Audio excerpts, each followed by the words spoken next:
Welcome back to WestUTube, brought to you by Colt Productions and our show Local Leaders. Today we welcome Chief Walker. Hello, Chief Walker. Thank you for joining us. You're welcome. Tell us a little bit about yourself. No. Beautiful. I'm already sure nervous enough being in the Chief of Police's office, and so now I'm even more nervous. I've been in the business over 40 years. Went to SMU a long time before they paid us to play football.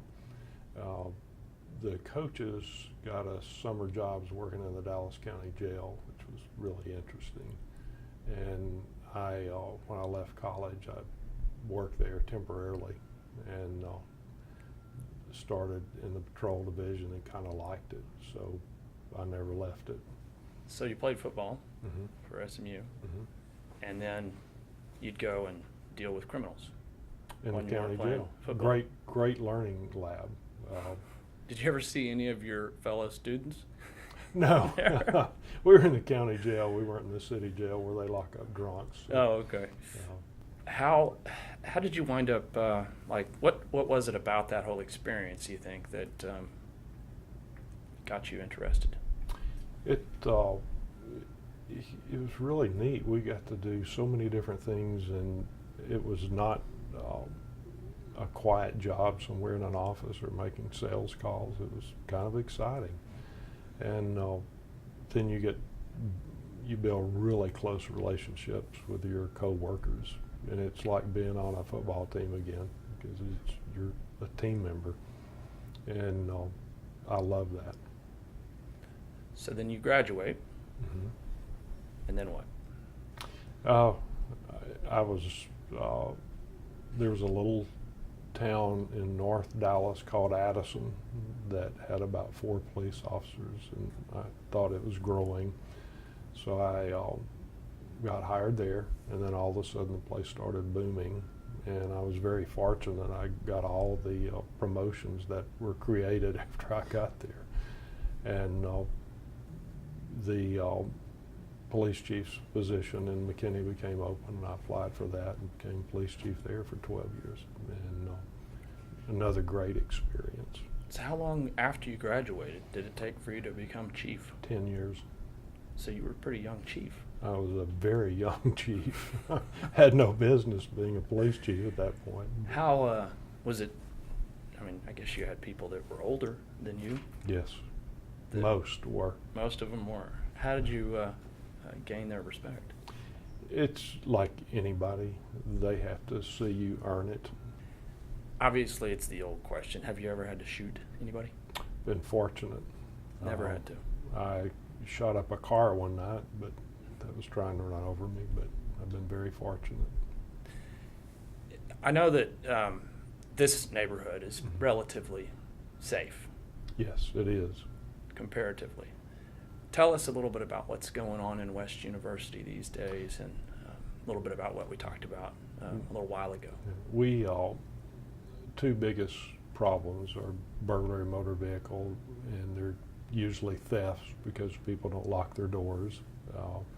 People will go inside their house during the daytime and leave their purses on the seat and not lock their door. They'll pick up their kids at school and do the same thing. We have a lot of homeless types that come through at night, checking car doors and taking stuff out. We have some professional thieves that do car burglaries. What if you could tell all of the citizens of West University something we can do to help you all with your crime fighting? What would you tell us? Homeland Security has a phrase that if you see something, say something. If you see something that makes you feel like it's not right, it's probably not. So call us and just tell us that this doesn't look right to me, and we'll respond and find out if it's legitimate. There's nothing wrong. There's no harm, no foul. But it does two things. If it's a criminal, one, it lets us find out what they're up to, and if there's a reason to put them in jail again that day. Or all the criminals driving by can see that somebody's getting checked out, and that's a deterrent too. Why do you think people hesitate to call in suspicious activity? I don't think they hesitate to call in suspicious activity. I think that sometimes they think, well, I'm just overreacting. It's not really suspicious. I think there's uncertainty as to what suspicion is, so we tell people that if it doesn't feel like or look right, let us figure it out and call us. Trust your gut. Absolutely. I think every elementary school teacher in the world can pick out the bad people in their class. They just know. So there's been a lot in the news lately, just like in the past couple of years, as you know, and about police and race, tension, and police brutality. As being someone on the inside, what are your thoughts on all of that? Like when you're watching things like that, what are you talking to your friends, coworkers about?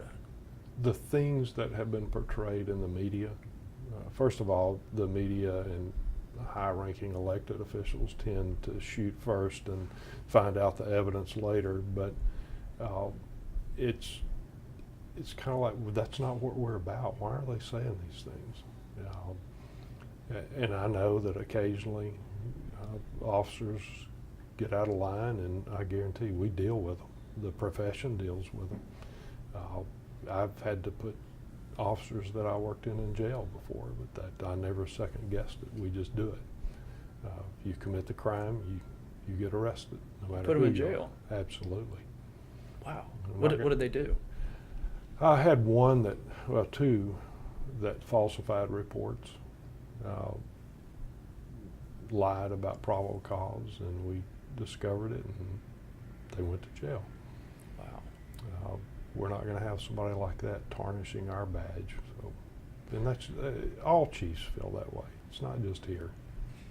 I'm sure that's been tough to be on your side and have to watch all of this on TV, and I'm sure the portrayal sometimes is isolating. Is there a PR thing that we can do? How do we change the image, I guess? I'm not sure the image is as bad as it's been portrayed.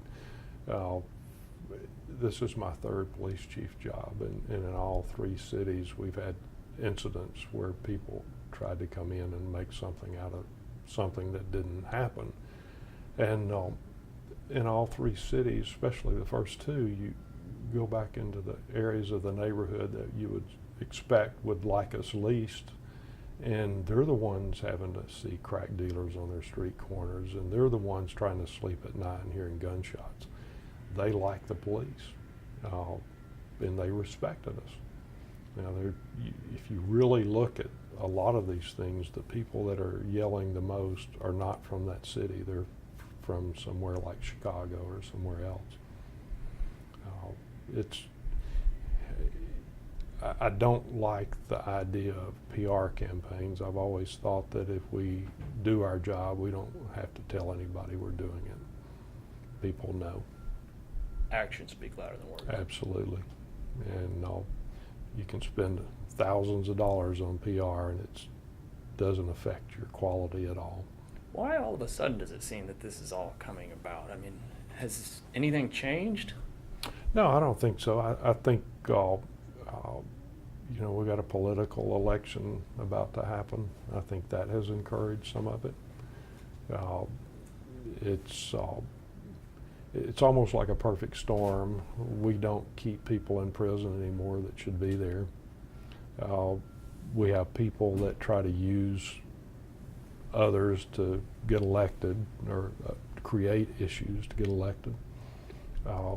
We have officers that mess up, and I guarantee you every chief in the nation will deal with them immediately. We had a young officer recently that an elderly guy had been swindled out of, I think it was $6,000 on a phone scam, and the patrol officer answered the call, and because he had the time to follow up, he ended up getting the guy's money back. Wow. He was duped into buying gift cards, and because he had the time to follow up on it, he stopped all the transactions, and the poor guy got his money back. So good for you guys. yeah, it's being able to have the time to follow up properly, and most agencies don't have that luxury. What do you think would surprise a typical WestU resident the most about what goes on here? Probably this lengthy criminal histories of the people we run into daily. We have people that have just gotten out of prison that we find usually on a traffic stop or a call. They would be sickened if they found out how many times people are arrested and they're not in prison. Why is that? What's happened? I think there's a big movement nationwide now. The voters are telling their elected officials they don't like taxes, keep their taxes low. And they've done just that. They've not properly funded mental illness treatment. They haven't properly funded prisons. Back in the late 80s, early 90s, things were out of control and crime was rampant. The state started building prisons and filling them up, and the crime rate went down. Well, they quit building prisons, they've closed prisons, and people are out on the streets that should be in prison. The crime rate's going up. So it's, you can't build prisons and the infrastructure to go with it overnight. It's going to take 5 to 10 years if they start trying to do it now. Is it really a Department of Corrections? It's called that, but it's a prison system. Is there anything that you'd like to add while we're on the air, while we're on Local Leaders? First of all, I mean, I definitely want to thank you for your leadership and for being on the show. But if there's anything that you'd like to say in closing, I'll leave it to you. Several years ago, the WestU City Councils made a commitment. They wanted a high-quality operation citywide, and they properly funded that. Because they've been so supportive financially, we've been able to hire really good people, not just in police, it's citywide. And a lot of the credit goes back to those guys that were on the council 10 years ago that had the vision. Oh, the place looks great. I think we're going to actually get a little bit of footage of it at this point. So. They did a really good job with adding on to the old city hall, and yeah, it looks good. It's an excellent facility. Well, thanks so much, You're welcome. Chief Walker. I appreciate your time, and thank you for all your service and for all your police force and everything you guys do. I'm proud of them. They do a good job. We're proud of you guys. Thanks a lot. Okay, that concludes the second episode of Local Leaders here on WestUTube, brought to you by Colt Productions. Today's show was actually sponsored by the WestU Police Department. That's informally, by the way. We volunteered our show for the police department. Please tune in next time for Local Leaders. Thank you very much.